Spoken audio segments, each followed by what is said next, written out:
हसू लागलं आणि मलाही हसायला एवढं. ती बा एकसारखी फुलं ही हसू लागली. आणि असं वाटू लागलं क्षणभर तुमचा राग यावा, कारण आलाच तसे माझ्या अंगावर. पण जे काही तुम्ही अलंकारिक माझं वर्णन केलं तरी माझं नाव विचारू लागणार त्यावर भीती दूर व्हावी. आणि माझं नाव तुम्हाला ऐकायचंय ना?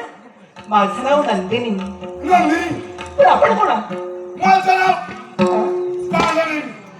मी काय म्हणते, तुम्ही आपुलकीनं मला विचारलं, एवढं माझं वर्णन केलं, ओळखी झाली, समाधान वाटलं, तेव्हा लवकरात लवकर या तरंगाच्या दिशेने मला मार्गक्रमण करायचंय. तेव्हा माझा मार्ग सोडा मला. तुला जायचं ना? खूप लांब. मी म्हटलं थोडंसं थांब. पण काम म्हणून था. माझं नाच काय काम? कसलं आहे काम? कसलं काम आहे तुमचं माझ्यासोबत? ऐकायचंय. हा. चलालाची कलाची कला म्हणजे मदिरा फक्त माणसाच्या देहाला धुंदी आणू शकते, पण या सृष्टीची कला म्हणजे स्त्री सौंदर्य. आता स्त्री सौंदर्य आम्हाला वृद्धांना मोहित करते. क्षणभर आम्ही तुम्हाला पाहिलं, हा. आम्ही सुद्धा मोहित झालो आणि मनाच्या ठिकाणी हा. असं वाटलं कसं वाटलं? की जीवनाच्या वाटेवर जोडीदार तुझ्या आणि म्हणून एवढं वर्णन आणि म्हणून एवढी अलंकारिकता. पण मी तुम्हाला काय म्हणते, तुमच्या मनात माझ्याविषयी मोह वाटू लागला आणि माझ्याशी तुम्हाला खरोखरच आपुलकीने प्रेम साधावं असं वाटू लागलं. पण मला सांगावं, प्रेम हे एका मनानं कधी परिपूर्ण होत नसतं, त्याला दुसऱ्या मनाची जोड लागते. लग्न असो किंवा प्रेम, दोन विचारच्या वेळी एकत्र जोडले जातात, त्याच वेळी ती गोष्ट साध्य होते. पण ज्या अर्थी तुमच्या मनात माझ्याविषयी आपुलकी वाटू लागली, पण मला तरी तुम्हाला एकच सांगायचंय, तुमच्याविषयी मला कधी प्रेम वाटणार नाही. तेव्हा तुमचा मार्ग तुमच्यासाठी मोकळा आहे. माझा नका नियम आहे. तुमचा नियम मला काय? तुला तो लागू पडतोय. पण ओळखी नसताना असं पण मला जर हवं असतं, प्रथमतः मी मागून पाहतो आणि जर का मला ती गोष्ट मागून मिळाली नसेल तर तीचा गोष्ट कधी शक्य होणार नव्हे तुम्हाला ते. कारण मी सांगून त्याला तुमच्याशी बोलण्याचा प्रयत्न करते, कारण तुम्ही कुठेतरी माझ्याकडे सहानुभूतीने पाहू लागलात म्हणूनच. पण ज्या अर्थी तुमच्या मनाची इच्छा वावरते ती कधी परिपूर्ण होणारी नव्हे. जर का जबरदस्ती करण्याचा तुमच्या मगरूने जर का तुमच्या इच्छेसाठी प्रयत्न करत असाल तर तो असफल ठरेल आणि ना माझ्या अपमानात तुम्ही करणे उठवलेले एवढं लक्षात ठेवा. असफल ठरणारा कालाने नव्हे, सामर्थ्यात केला. पण माझ्या पदरात काय टाकलंस? आता नकारार्थी शब्दात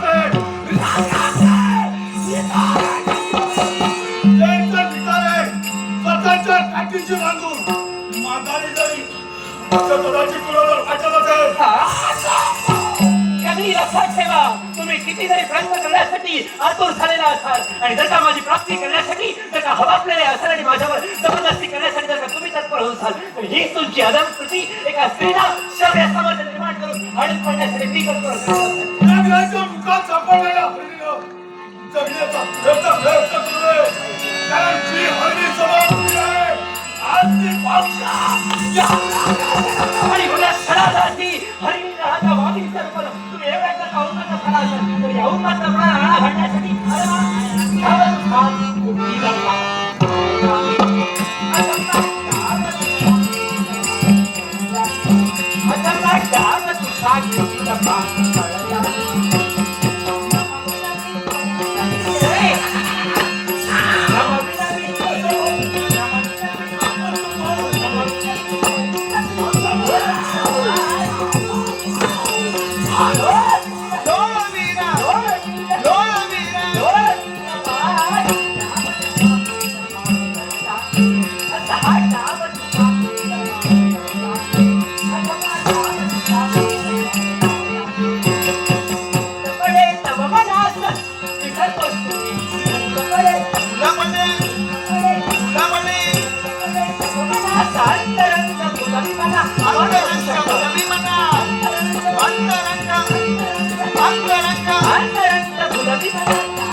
कृत्य स्वतःच्या जीवावर उदार झालेला या काळाच्या कबऱ्यात हात घाला. अरे तू कोण आहेस? ज्याचा जन्म शास्त्र कुलात झाला तो सिंहदीप नगरीचा युवराज सोनभद्र शिदे आला संज्ञा पण त्याचा देह मानवी ज्याची वृत्ती सैतानी अशा व्यक्तीची ओळख बरोबर हेलियस. सैतान आहे मी आणि या सैतानाला सहाय्य नाही. अमोरी कालनेमी हे कालनेमी धावा वाचवाय आद्य स्वर कर्णपठारावर पडलेत. उचलत्या पावलानं आगमन झालं आणि नेत्रानं पाहिलेल्या कृतीला जागच्या जागी स्थगिती देण्यासाठी हे शास्त्र तेज आपल्या नेत्रासमोर उभं टाकलं. जगदत्ता रणकुंडाचा उडी घेतले. समोरच आहे रणकुंड आहे ना, हे रणकुंड असं आहे ज्याचा त्याचा मार्ग जो कोणी रोखतो त्याला जाणू. हे कालनेमी कदाचित माझं आगमन झालं नसतं तर तुमचा देह तुमचा मानस आणि मनातील इच्छा पण परिपूर्णही केला असतात. पण तिचा सोदवत्राचं आगमन झालं तिथं आपल्या पावलाला स्थगिती झाली.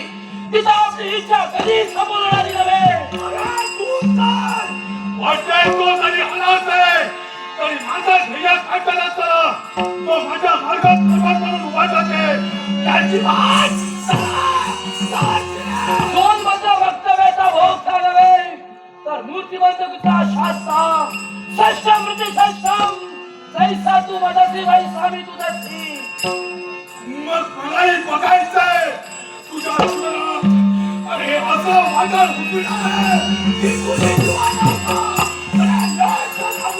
जन्मान मृत्यूच्या मध्यस्थेच्या कालावधीत स्वतःचं कर्तव्य उज्ज्वल करूनच मरेन हा माझा आत्मविश्वास झाला. आवाज देतो तुझ्या आत्मनाचा कारणीभूत आहे. एवढी मत चढलावते, चढलावते, चढलावते. आलायला. आलायला, चढलावते, चढलावते, चढलावते.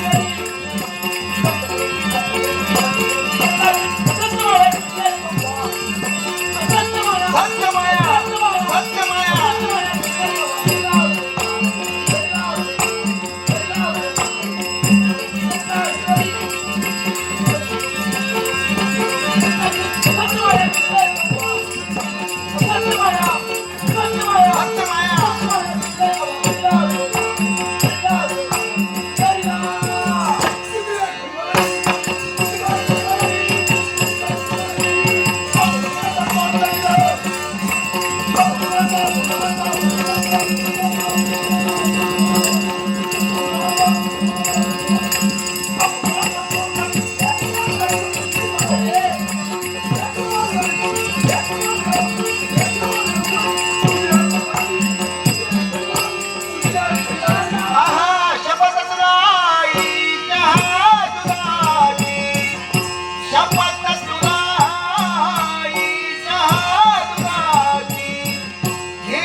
नमस्कार.